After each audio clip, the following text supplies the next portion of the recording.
apartment. And we'll do a full tour at another time. But here is the entryway. And the most important room is the craft room over here. This is our extra bedroom, but we use it as an office space slash craft room.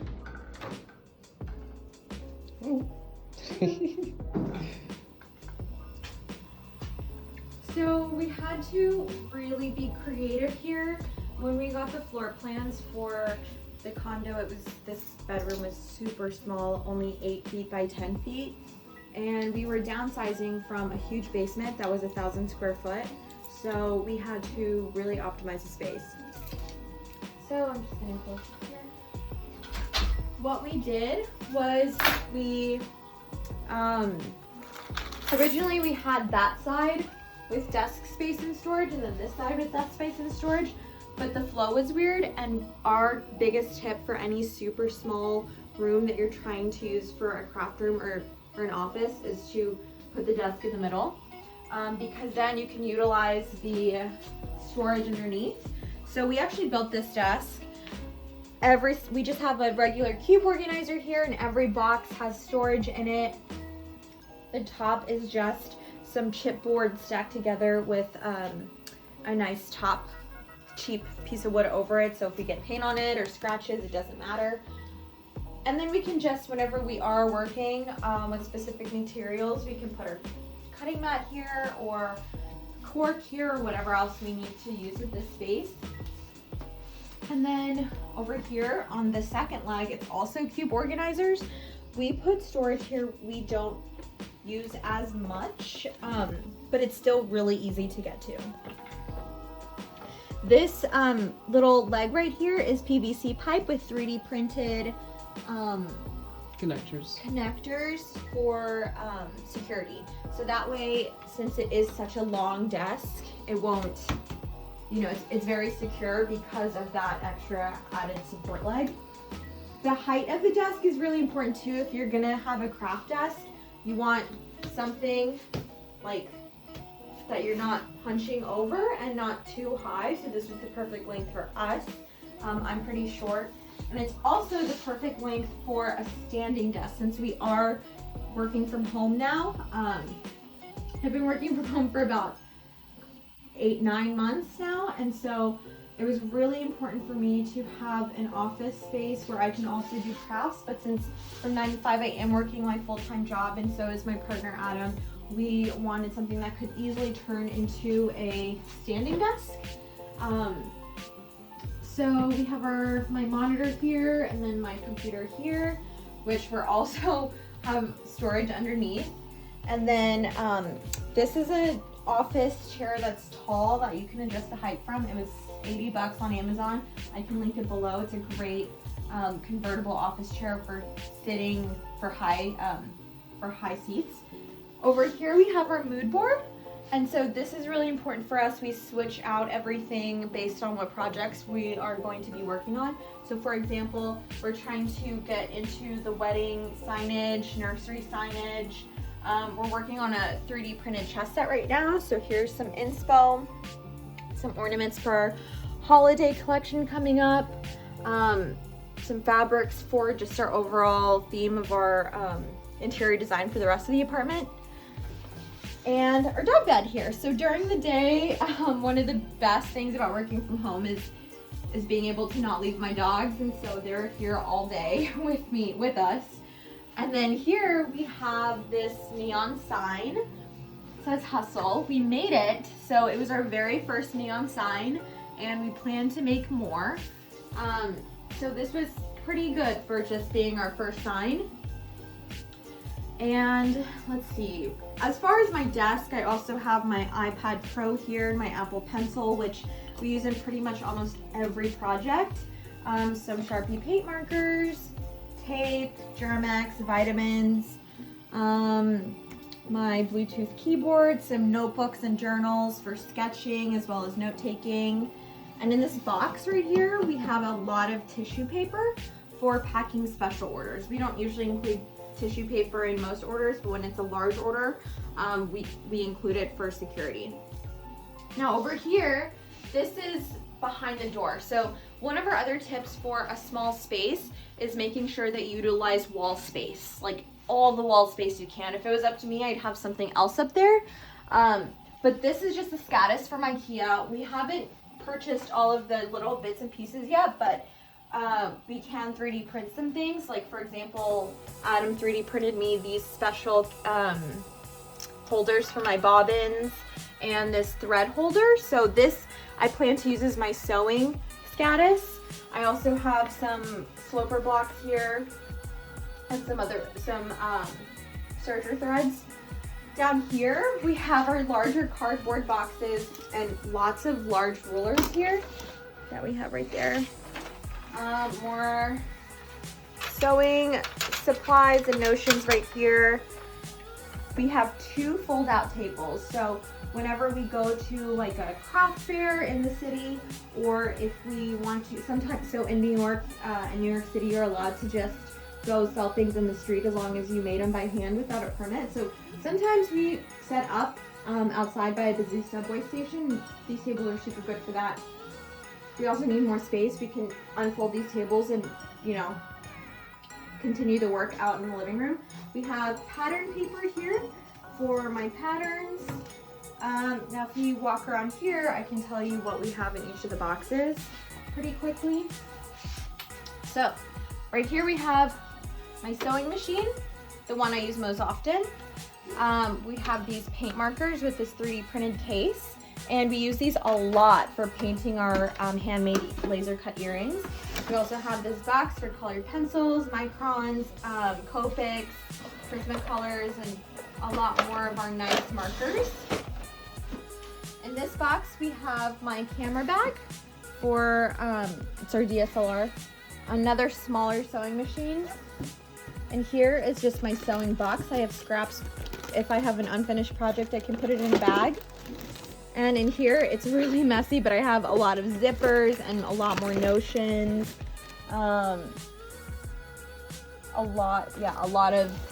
It's my sewing box. Here is our adhesives and tape and connector box.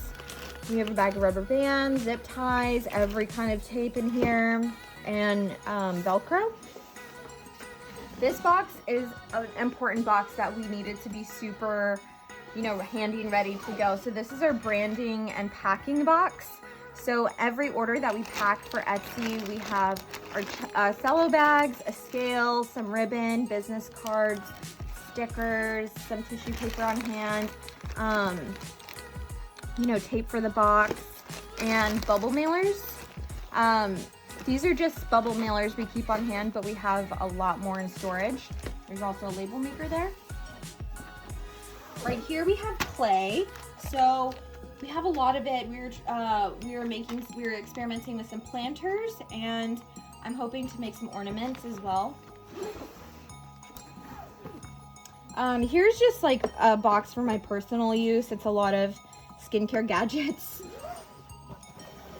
And then here's our electronics box. I highly suggest any craft room have a special spot for electronics because there is a lot of cords.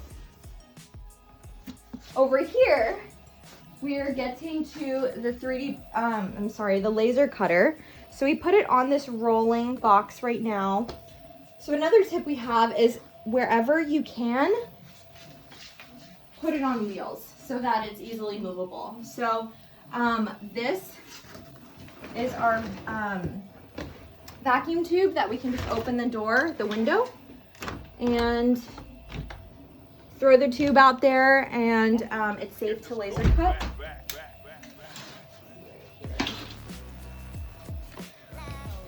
On this, Adam actually made this and put it on wheels. I highly suggest if you have any large machines to put it either on a one of those large metal racks that have wheels, or if you can make something custom like this. So underneath we have miscellaneous large items that either is, product we've made before for us, or things we want to upcycle. You'll see like a large picture frame in there. Over here we have our laser cutting materials organized. We have this silicone mat for you know, doing detailed jewelry making work or spray painting, you'll see, and any cutting. It's very multi-use. This first box, we keep our acrylic, we keep our acrylic in there, acrylic sheets for laser cutting. And here we have our wood sheets for laser cutting. And this last box right here is filled with filament for our 3D printer. Okay, so I'm going to move this. So the reason we had to put this on wheels is because it's such a big machine, it does block this section, which has kind of a closet door frame. And so if we need to get into this closet, we just roll it out of the way. Yeah, so another tip we have is if you do something like this, whatever, and you have to block a doorway or a pathway, whatever's in here is stuff we don't use that often. So it's okay, because we're only rolling it maybe once, you know, every few weeks. In here we have a large supply. Well, first up there we have my computerized sewing machine. It's a lot bigger and I don't use it as much. I don't know that one. Sorry, Alexa. We have some product in here. This is a lot of boxes that we have for packing orders. We have some vinyl and transfer paper and our vinyl cutting mat. And then down here we have photography equipment. So we have our tripod, our portable tripod, some studio lights, some photo drop backgrounds, and then on the very bottom there we have some extra wood. So it's a lot more like storage in this half closet. That's why it's okay that it's being covered. All right, so in this closet here, so this closet we originally wanted to remove, but it's actually stapled to the wall. So we figured, you know what, let's just utilize it. Let's just put shelves in here, because it was a regular closet, but we installed shelves so that we could make the most use of it. Adam put this shelf in here and this shelf as well. So in here, it's mainly Adam's space. Do you want to talk through it? So up there we have, let's see, so that box has more shipping boxes and bubble mailers. We also have our suitcase on top and a storage box on top of there. But again, most of those storage boxes are for very uncommon things. So I think we have like some foam, some paint rollers, basically just things we don't access a ton. On the second shelf is kind of my quick access tools. So I have, you know, my hardware organizer. I have some like really useful and common tools like a tape measure and, you know, certain clamps and everything. And then some safety gear right there. Those boxes back there are things like bits and unsorted hardware. Below that, I have my lighter tools. I use the Ryobi system, so that's why they're all Ryobi. And these are just common hand tools like drills, you know, jigsaw, sander, all that kind of stuff. Below there, we have my bigger tools. Thank you. So the bigger tools, we haven't had a chance to really use them as much in this apartment just because there's not a ton of space. But if I need to, I can definitely take out any of these tools and utilize this big workbench with it.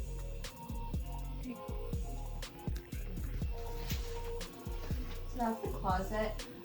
Before we move on, I just want to take note, if you do have a closet, utilize every space you can. This is stapled to the wall, but if I could, I would stick flat things back there behind the closet. Up here, we have storage on the very top.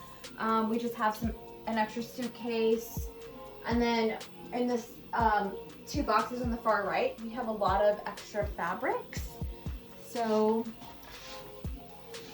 I'm gonna go ahead and move this over. Behind the laser cutter here, you see like any place we can, we utilize wall space, even if it's behind something. We just taped over some extra cardboard boxes.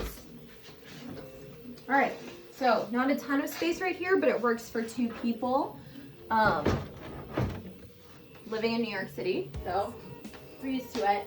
Here is Adam's half of the desk. If you are working in an office space with 2 people, this is the best setup I can recommend, because you can you know, whenever you're in meetings or have to use the camera, you're not really interrupting each other's work. This is our desktop computer that we recently purchased. We can also link it below. We did a ton of research before buying a computer. We did not go with the Mac. We went with a PC that is really strong. We also have some 3D printed cup holders for all of our pens and, you know, commonly used office items. Up here is our thermal printer. You may have seen this if you, for any small businesses, use this a lot. It uses heat. You never have to buy ink for it. So we print labels for shipping labels on here. It's been so amazing. And then on this computer, just some basic things we have installed. We have the whole Creative Cloud suite on here. So right now, Adam's working on something in Illustrator. We also have our Creative Design space, our Glowforge space, which is our laser cutter software. We also have SolidWorks and the other 3D printed softwares that Adam uses, which leads me into the next part of the craft room, which is a 3D printer. So we have a print going right now. This is the Prusa, and it's on top of our regular printer. It's just a cheapo printer that we use to print stuff for our mood board or you know, any paperwork we need. This is on top of the Alex, which is a very common IKEA storage unit. Top drawer, we have more storage of office supply things. We have a bag for batteries, some thumbnails. Second drawer, we have regular printer paper. Third drawer, we have some extra books. That's more for my day job. Yeah. And this drawer, we have our setup for jewelry displays. And then we have sticker paper and cardstock. On the very bottom, we have our extra thermal printer label sheets. I might convert that bottom drawer to include the vinyl that we got, since we just got a Cricut. We're still looking for places to store equipment and materials. Yep, and since we're right by a window, we just have our little succulent station here. And we also have this jewelry display board. Okay, so for this section, this is Adam's section again, and we have another caddis, and we haven't fully utilized the space yet. But for any small spaces, I always recommend a pegboard. You can either get the caddis from IKEA or you can buy the pegboard and kind of manipulate it. They sell the sheets at Home Depot with the pegs already installed. And we also have this battery charger for all of our Ryobi power tools. And we keep it super handy since we're always using the different tools. How did you put that in the wall? Just some nails. Is caliper. Down here we have some extra filament that we're currently utilizing, and we have this attachment here for different 3D printed tools. We have some scrapers, some squeegees, some cleaners, stuff like that.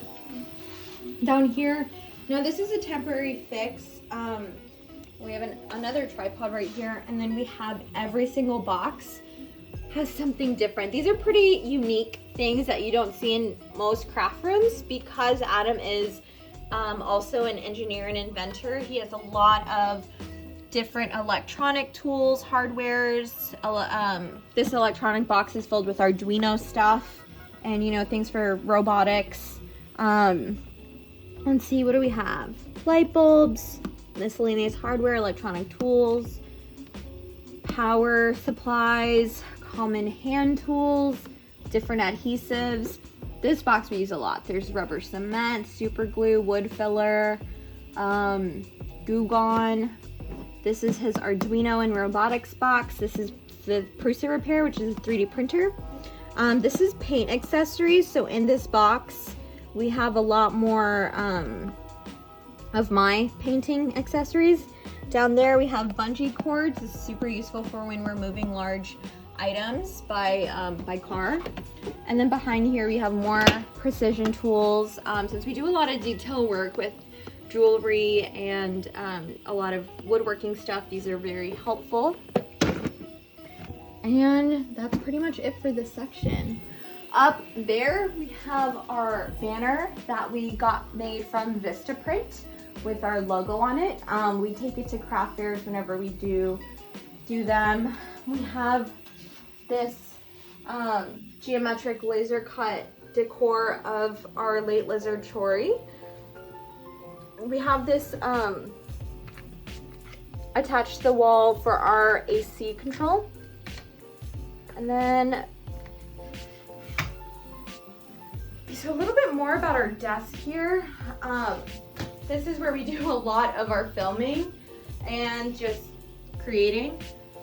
We have this right here, which I don't know what it's called, but it's a stand that we drilled into the desk. So it's not moving and it can move up and down. I'm not gonna move it right now because we have it set at a good length, but we can put our phone right here. This is 3D printed. What's on this? Yeah, so Adam 3D printed this attachment. We can put our phone inside here and just press record. We have an extra light right here. And so whenever we are filming TikToks or tutorial videos, he actually set it there right now so you can see the view. We can actually be working down here and everything's recording and it's always at the perfect frame, perfect height for any short clips. We also have this arc light that you see around the craft desk, which we made. It's actually very easy to make. Do you want to explain the process? Sure. It's just a thin piece of wood. Basically, I treated it with water and bent it. That way, whenever it dried, it kind of dried into this kind of curved shape. And then you can buy these strip lights anywhere on Amazon, and I just glued those on. And then lastly, I just used some pretty rudimentary hardware. So I just used some hinges right there to attach it to this desk on this side. And then it kind of goes all the way around and then just screwed it in to the bottom here, or to the side. Yep, and then our last machine of the tour is our brand new Cricut Air 2. We're super excited for this because our Glowforge laser cutter doesn't cut vinyl, so now we can do more signage. Some things we have on our list are getting an embroidery machine. I think that's all that we have on our wish list for machinery, right? For now. But we have some really exciting projects coming up. We are going to be working a lot on vinyl signage, like I said, for wedding invitations or any wedding signage. We're making a 3D printed chess set, which we'll be posting videos about the process. A lot of laser cut holiday gifts, and possibly some more neon lighting projects that we have coming up. We also are working on some wood slab charcuterie boards, because we do a lot of woodworking as well. In this space, it's not really possible to do large scale wood projects, but we can do small scale wood projects. So we can make signs on wood jump slabs, and we've been making cheese boards with them. And a lot more projects coming up, so if you are interested, please give us a follow and we'll share the whole creative process behind how we design, create, sell or not sell everything. So thank you.